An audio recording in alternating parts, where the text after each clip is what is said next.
Hi there, it's Dana here. I'm an orthopedic physical therapist.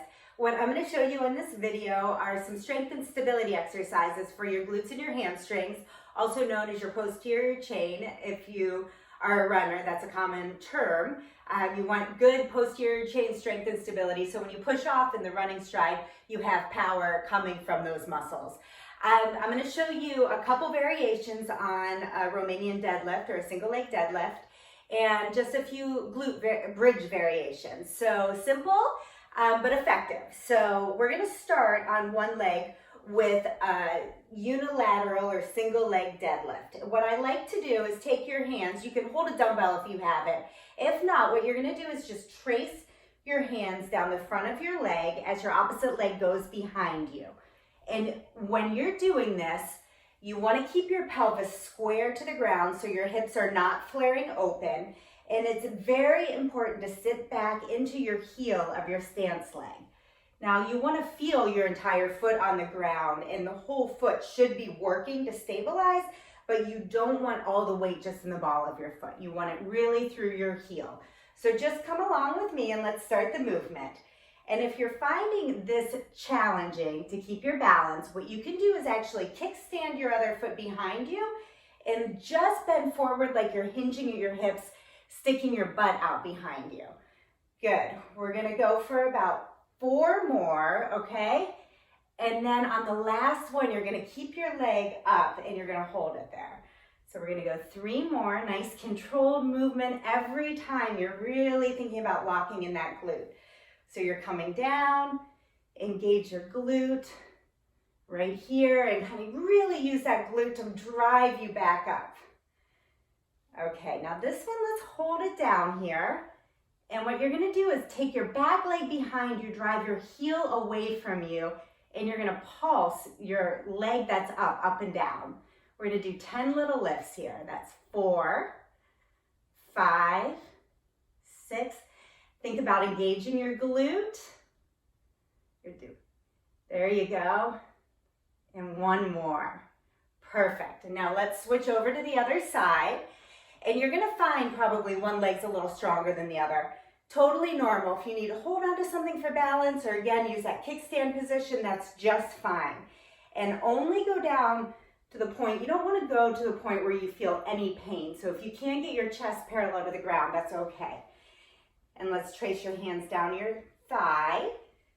Make sure your pelvis is not flaring open. Good. There you go.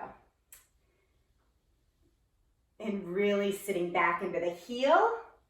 So you're kicking in that glute. That should be the prime mover in this exercise. And remember, if you are doing the kickstand position, that you're still going down the same way. You're just really keeping your back flat, core engaged. Good. Or if you're more advanced and you want to hold a dumbbell, you can absolutely do that. We're going to do 3 more. 2 more. And this is control, so these are not fast movements. This one, let's hold down. Hold in that position and let's pulse it out. Heel to the wall behind you for 10, 9, 8. Try to keep your pelvis square. 6, 5, 4, 3, 2, 1. Excellent job. Come on up and give your legs a little shake. Okay, we're going to go into that position again. And then this time we're going to work on a little bit of rotation movement through your torso. So often runners tend to kind of hold stress in their necks. When you get tired, it's just a natural way to position. And that doesn't allow you to move quite so much through your ribs and the thoracic spine, which is the middle part of your back. So I like to do exercises when I'm training for running that incorporate rotational movements in the thoracic spine. So your body is aware and has that available range of motion. So when you are running, you can actually get a little bit of nice rotation through the center of your spine, and you're not just holding your shoulders up and causing a lot of tension in your neck. So what you're going to do is come down into the deadlift hold, and from here, this takes a lot of balance, you're going to try to keep your pelvis square to the ground as you open your chest in one direction, and then you're gonna do that in the other direction. Ooh, good. Nice controlled movement. Let's keep going. We're gonna do 3 more on each side. And if you need to go into the kickstand position for balance, that is perfectly fine. You're still gonna get the benefits of this exercise. All right, do your best in keeping your pelvis down as you work that rotation. 1 more on each side.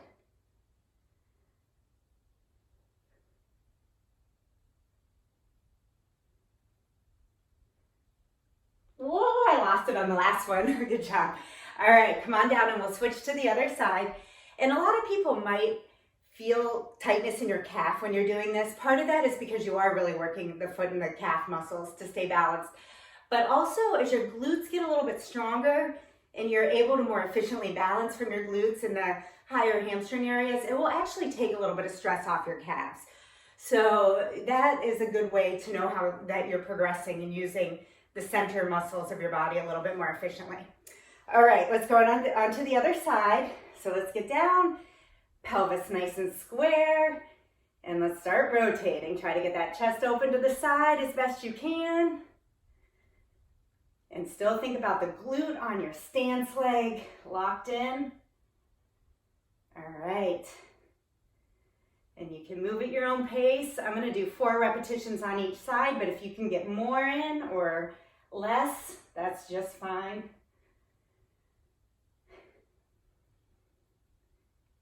I can feel my weight wanting to transfer forward onto my toes on this side a little. So I'm gonna fight that and really drive my heel into the ground. Good.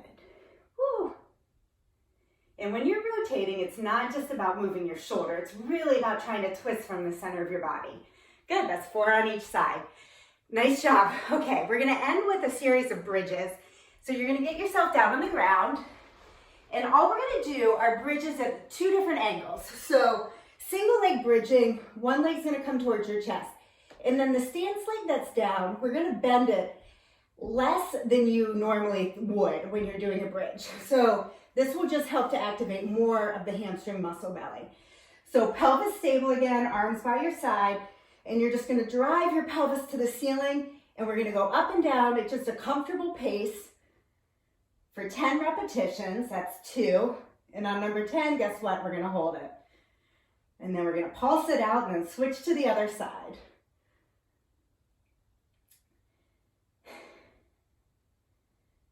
And if you start cramping in your hamstrings, just take a little break, rub it out, and come back to it.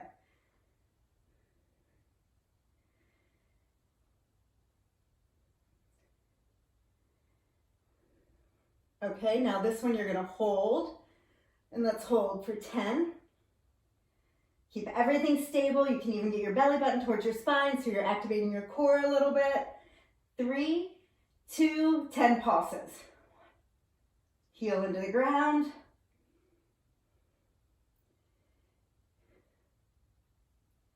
Two more. All right, let's switch over to the other side. And we're gonna go up and down slow for 10, or at a controlled pace.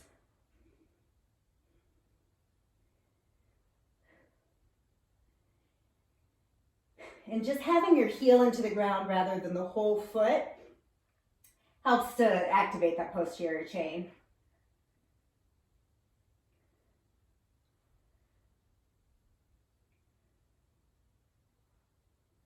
Couple more. Okay, on your next rep, hold up there. And we're gonna hold for 10.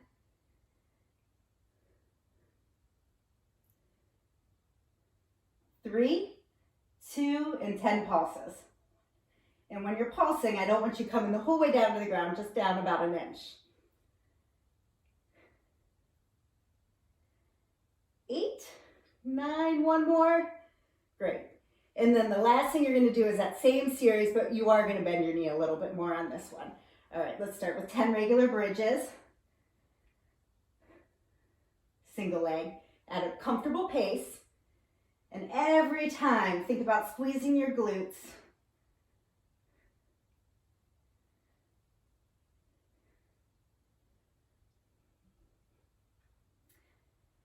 All right, a couple more. And let's go ahead and hold this rep. Hold it up there, nice and stable. Drive your heel into the ground. That will really fire up those muscles back there, especially in the hamstrings. All right, 10 pulses.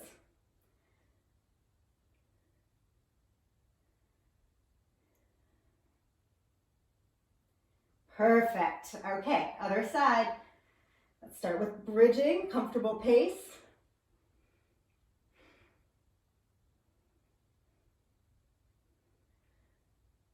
Drive your heel into the ground. Feel that hamstring kick in.